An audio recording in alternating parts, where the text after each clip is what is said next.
One child, one teacher, one book, and one pen can change the world. Education is the only solution. Education first. Thank you.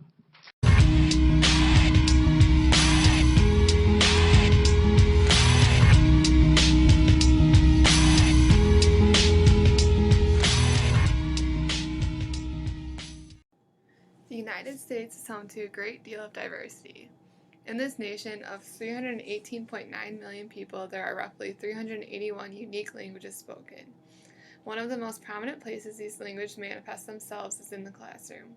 The way students speak and interact with the language is emblematic of the household and customs they come from. The way educators respond to these unique backgrounds can shape students' learning for their entire life. Examining the current educational climate present in the American school system, utilizing and encouraging students' native languages, dialects, and voices can not only increase students' confidence in the classroom, but also prove as an effective education tool in teaching students about their culture and heritage. While ideally teachers should encourage and promote different dialects and languages, sometimes it does not play out this way. Linda Christensen details an experience that proved highly detrimental in her piece, Who's Standard? She comments, "When I was in the 9th grade, Mrs. Delaney, my English teacher, wanted to demonstrate the correct and incorrect ways to pronounce the English language. She asked Helen Draper, whose father owned several clothing stores in town, to stand and say lawyer. Then she asked me, whose father owned a bar, to stand and say lawyer. Everyone burst into laughter at my pronunciation." Christensen's experience caused her to constantly doubt her use of the English language.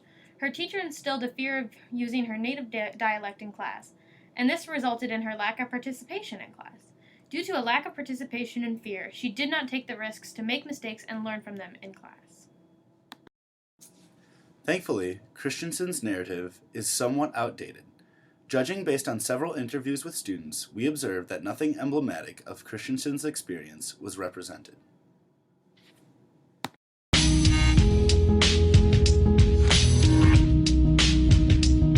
When you're in school and you're talking with your teacher, does she correct you on anything you say sometimes? No, not all the time. Not all the time? Sometimes does she? Yeah, Or he? She sometimes helps me, she tells me how much work I have to do, stuff. Okay, so when you're talking, she doesn't really correct you? Yeah. Okay, cool. Thank you.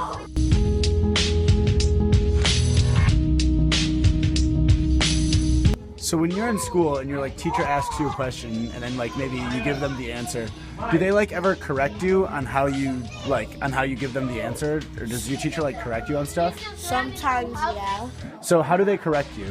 It's when I get the problem wrong, they show me what I did wrong. Okay, got it. They don't correct you on anything else, really?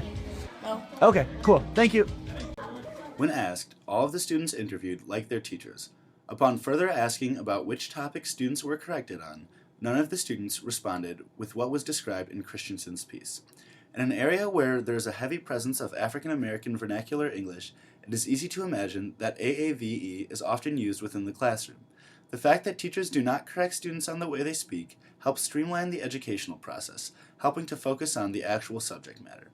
The assertion can be made that teachers not condemning students for expressing their native voice in the classroom isn't the only contributing factor leading to students' positive view of the classroom, but it definitely helps.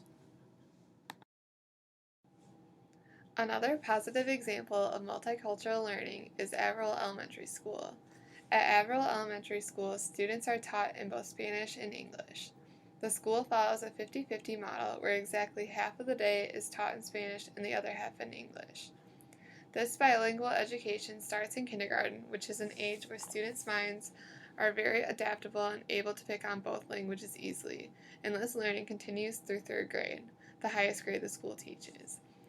Averill Elementary also provides a multicultural education by fostering students' learning about Spanish-speaking countries. In the hallway, you will find posters, pictures, and decorations about different Spanish-speaking countries, holidays, and customs. Evaluating both our unique service learning experiences and the themes presented throughout the length of the course, we can see an underlying importance of native culture. Whether that be accepting and utilizing a dialect such as AAVE or actively promoting a foreign language emblematic of the fastest growing minority, efforts are being made to broaden the amount of languages spoken and utilized, and said efforts are working.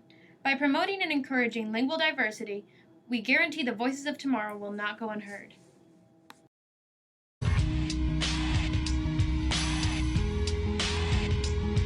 Yeah.